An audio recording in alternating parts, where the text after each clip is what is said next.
वृषभ राशि वाले मित्रों, आपके लिए लेकर आया हूं 22 से लेकर के 28 सितंबर तक का यह सप्ताह का राशिफल और नक्षत्र फल, यानी आपकी जन्म राशि और जन्म नक्षत्र के अनुसार यह सप्ताह कैसा रहने वाला है, किन क्षेत्रों में आपको अच्छे फल मिलेंगे, किन में सावधानियां रखनी है, किन में दिक्कत रह सकती है, सभी बातें हम विस्तार से आपको बताएंगे। और शॉर्ट में अगर आपको कहूं तो भाई उन्नति ही उन्नति, श्रेष्ठता ही श्रेष्ठता, मंगल ही मंगल, यानी कि हर दृष्टिकोण से सप्ताह आपके लिए अच्छा है। तो समझ लो मां दुर्गा का परम आशीर्वाद शारदीय नवरात्र में वो आपको देने के लिए आई है और ये सप्ताह आपके लिए हर दृष्टिकोण से अच्छा कहा जा सकता है।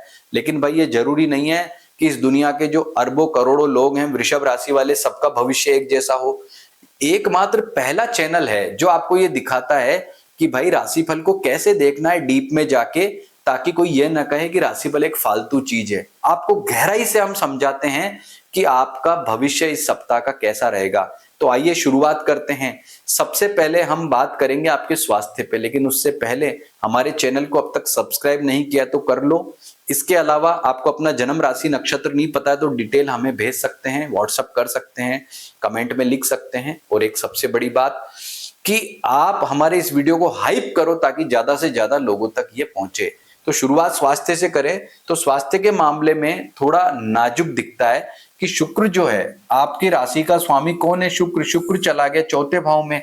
हालांकि चौथे भाव में एकमात्र शुक्र ग्रह ही तो है जो अच्छे फल देता है भाई, तो कोई परेशान होने की जरूरत नहीं है। ये आपके कॉन्फिडेंस को बेटर कर रहा है, अच्छा कर रहा है। और सबसे बड़ी बात क्या है पता है इस सप्ताह कि जो मैंने देखो लिखा इन दिनों में रहे सावधान, ये कॉलम बिल्कुल खाली है। क्यों? क्योंकि चंद्रमा आपके पंचम 6 और 7, पंचम 6 और षष्ठ और सप्तम, ये भाव जो हैं इनमें ट्रांजिट करेगा। कहने का मतलब वो त्रिक भाव या नेगेटिव भाव में नहीं जा रहा है। कितनी अच्छी बात है कि यह सप्ताह आपके लिए बहुत ही शानदार चंद्रमा की तरफ से भी कहा जा सकता है। तो हेल्थ के मामले में मैं कहूंगा बहुत ही शानदार टाइम है। मेंटली रूप से भी, हेल्थ के पॉइंट ऑफ व्यू से भी समय बहुत अच्छा कह सकते हैं। आर्थिक मामले में बात करें तो आर्थिक रूप से यह आपका सप्ताह बहुत उत्तम फल वाला है, श्रेष्ठ फल वाला है। जैसा आपने रिजल्ट सोचा है मिलेगा। कोई धन अटका हुआ है तो उसकी प्राप्ति के योग बनेंगे, क्योंकि बुध जो है आपका पंचम भाव से ट्रांजिट करके आपको बहुत ही शानदार फल दे रहा है, उत्तम फल दे रहा है, श्रेष्ठ फल प्रदान कर रहा है। अब बात करते हैं पारिवारिक सुख की। तो भाई पारिवारिक सुख में पहले तो समस्या थी, सूर्य यहाँ पर जो है वो दिक्कत आपको दे रहा था, लेकिन अब वो यहां से चौथे भाव से उठ करके पांचवें भाव में आ गया है और पंचम भाव में सूर्य देव का आना बहुत अनुकूल है। इससे आपका जो पारिवारिक सुख है वो ठीक हुआ है। और परिजन, चाहे माता पिता संबंधी कोई दिक्कत रही हो, उनके स्वास्थ्य संबंधी कोई चिंता रही हो, तो अब समाप्त होगी। उनसे कोई मान लो विचार नहीं मिल पा रहे थे किसी कारणवश, तो इस सप्ताह बहुत अच्छा फल मिलेगा। कहने का मतलब कि पारिवारिक सुख आपका उत्तम कहा जा सकता है। यहाँ पर ये केतु शुक्र है, ये भी आपको कोई दिक्कत या परेशानी नहीं देने वाले हैं। इसके बाद बात करते हैं आपके विद्यार्थियों के लिए। तो विद्यार्थियों के लिए समय अच्छा है, अध्ययन के प्रति आपकी एकाग्रता बनेगी, अध्ययन भी अच्छा करेंगे।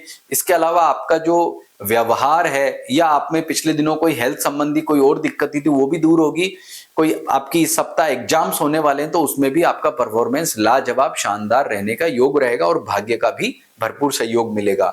व्यापारियों की बात कर लें तो भाई व्यापारियों के लिए समय तो कहना ही क्या, कारण क्या है कि एक तो ये जो मंगल है ये 6 हाउस से ट्रांजिट करके आपके इस मामले को बहुत मजबूत कर रहा है। मंगल जब छठे भाव से ट्रांजिट करता है तो लाजवाब फल प्रदान करता है, आपके लिए अति उत्तम कहा जा सकता है। लेकिन ये मंगल आपका और अधिक अति उत्तम हो जाएगा यदि आपका लग्न क्या है, यदि आपका लग्न मेष है, सिंह है, धनु है, या फिर आपका लग्न जो है वृश्चिक है या मीन है, या फिर आपका लग्न जो है वो ये जो आपका गुरु की राशि के लग्न है धनु या मीन है, तो आपके लिए श्रेष्ठ रहेगा।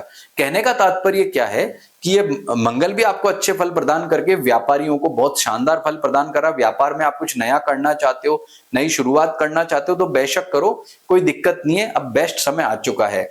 अब बात करते हैं आपके मैरिज लाइफ के बारे में। तो मैरिज लाइफ के मामले में भी अनुकूलता दिखाई देती है, आपका जीवन साथी से एक अच्छा सामंजस्य दिखाई देता है। इसके अलावा पिछले दिनों समस्या रही है तो उसका निदान इस सप्ताह होना संभव है। और यदि आप लिव इन में रहते हैं या आप लव लाइफ में आपकी कोई दिक्कत पिछले दिनों आई थी तो वह भी इस सप्ताह में पॉजिटिव होने का योग बनेगा, यानी कि शानदार ही शानदार फल आपका दिखाई दे रहा है। नौकरी पैसा वालों की बात करें, नौकरी पैसा वालों के लिए पूरी अनुकूलता दिखाई देती है। पदोन्नति की बात हो, नौकरी में नए इंटरव्यू देने की बात हो, इसके अलावा कोई आपका कोई रिपोर्ट सबमिट करने की बात हो, सभी मामलों में आपको यहाँ पॉजिटिविटी दिखाई देती है, यानी कि यह सप्ताह आपके लिए जो है जॉब के पॉइंट ऑफ व्यू से, करियर के पॉइंट ऑफ व्यू से काफी अच्छा शानदार कहा जा सकता है। कहने का मतलब कि यह सप्ताह बहुत अच्छा है और इस सप्ताह का और ज्यादा लाभ उठाना चाहते हो तो भाई सबसे बढ़िया काम क्या है, शारदीय नवरात्र आए हैं, खूब देवी की उपासना करो, अच्छे फल मिलेंगे। लेकिन सबके लिए तो अच्छा नहीं है ना, तो चलो नक्षत्र के आधार पर और डीप में पता करते हैं कि वृषभ राशि वालों का कृत्तिका, रोहिणी या मृगशिरा नक्षत्र होता है। ये जो आपको सामने दिख रहे हैं ये आपके कर्म नक्षत्र हैं और ये आपके भाग्य नक्षत्र हैं।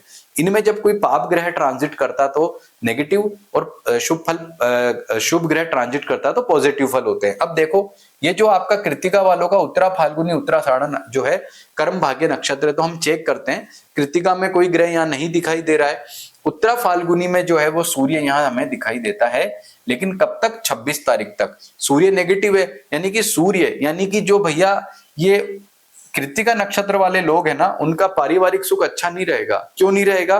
क्योंकि सूर्य वेद कर रहा है कृत्तिका को, सूर्य वेद करके परेशानी दे रहा है, दिक्कत दे रहा है, यानी कि सूर्य संबंधी दिक्कत आपको रहेगी।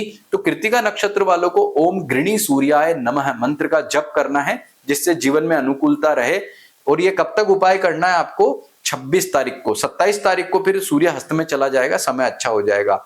अब उस उत्तराषाढ़ा में कोई जो है नक्षत्र, कोई भी ग्रह ट्रांजिट नहीं कर रहा है। अब बात करते हैं रोहिणी वालों की, तो रोहिणी में हस्त अभिजित, हस्त उनका कर्म और अभिजित भाग्य नक्षत्र है। तो हम क्या देखते हैं कि हस्त में कोई ग्रह है क्या?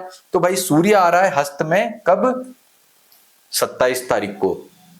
तो जो दिक्कत कृत्तिका नक्षत्र वालों को 26 तक रहने वाली है, 27 के बाद रोहिणी को, रोहिणी नक्षत्र में जो है वो इसका वेद होगा, तो दिक्कत परेशानी ज्यादा आएगी। यानी कि कब? 27 के बाद में। अब रोहिणी के लिए क्या दिक्कत है? सूर्य समस्या दे रहा है, लेकिन बुध जो ऑलरेडी हस्त नक्षत्र में चल रहा है, ध्यान गौर कीजिएगा, हस्त नक्षत्र में बुध चल के रोहिणी को जो है वो वेद कर रहा है। यानी रोहिणी नक्षत्र जिन जिनका है उनकी आर्थिक स्थिति बहुत ही शानदार, पॉजिटिव, अच्छी कह सकते हैं। धन आएगा, यानी कि पैसे, धन वर्षा के योग आपके जीवन में बन रहे हैं, क्योंकि बुध आपका हस्त नक्षत्र में ट्रांजिट कर रहा है।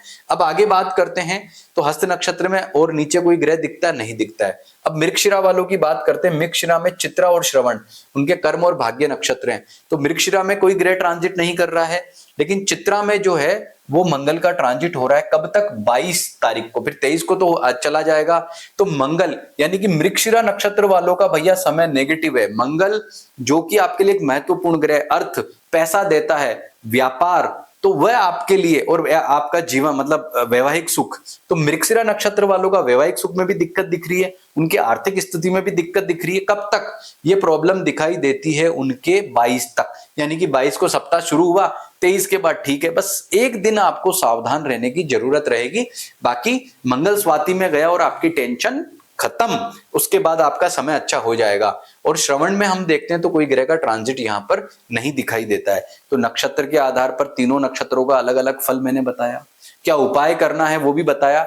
और चित्रा वाले, ये मृगशिरा वालों को एक दिन मंगल की दिक्कत है तो मंगल का उपाय एक दिन के लिए कर लेना, मंगलवार से सब ठीक हो जाएगा।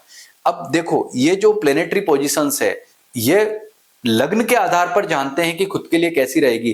कई लोग ऐसा बोलते हैं कि भाई जो भी राशिफल है वो लग्न या राशि के आधार पर लिख देंगे कि जान लो, ऐसा नहीं है।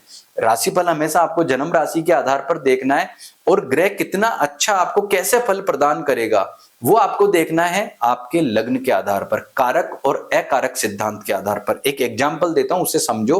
जैसे मंगल यहाँ पर छठे घर से ट्रांजिट करके बहुत ही बेस्ट फल प्रदान कर रहा है और वृषभ राशि वालों को, लेकिन लग्न क्या हो कि उनको ज्यादा अच्छा फल प्रदान करे? तो आपकी वृषभ राशि तो है, लेकिन यदि लग्न आपका मेष है, सिंह है, धनु है, नोट करना, या फिर आपका कर्क है, वृश्चिक है या मीन है, तो ऐसी स्थिति में ये जो मैंने 6 लग्न बताए हैं, इन राशियों का आपका लग्न है तो ये मंगल आपको ज्यादा श्रेष्ठ और ज्यादा अच्छे फल प्रदान करेगा। बाकी ये बीच के लग्न दिख रहे हैं आपको, वृषभ, कन्या, मकर, मिथुन, तुला, कुंभ, तो भाई उतने बेटर रिजल्ट नहीं रहेंगे, क्योंकि इन जो ये ऊपर और लास्ट वाली लाइन में जो लग्न है, इनमें क्या होता है, मंगल कारक ग्रह। तो कारक ग्रह शुभ भावों से गोचर करता है तो ज्यादा अच्छे फल प्रदान करता है। इस सिद्धांत के द्वारा हम एक एक ग्रह को चेक करते हैं कि कौन सा ग्रह जो है वो हमें ज्यादा अच्छा फल प्रदान करेगा, पहली बात।